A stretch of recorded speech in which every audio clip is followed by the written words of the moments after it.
বাহ, ছেলেটা তো বেশ লা লা লা লা, বেশ মনে ধরেছে ছেলেটাকে। মা তখন থেকে এত হাসছি কেন বলতো?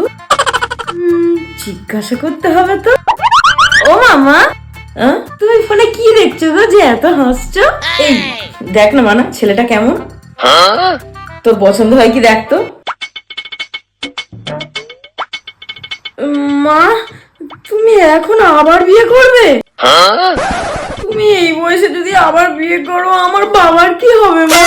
মানা, মা তুমি যত আমার উপর চিৎকার করো, আমি কিন্তু বাপি ছাড়া অন্য কাউকে আর বাবা বলে ডাকতে পারবো না, আমি বলে দিচ্ছি এটা। আমি না তোর বিয়ের জন্য ঘটা কাকুকে বলে এই ছেলেটার ফটো এনে তোকে দেখাচ্ছিলাম। মানা, এরকম কি নির্লজ্জের মতো কথা বলতে তোর বুকে একবারও আটকালো না? তুই মানুষ হবি না রে? ঈশ্বর, এরকম একটা মেয়ে আমি কি করে পেটে ধরলাম।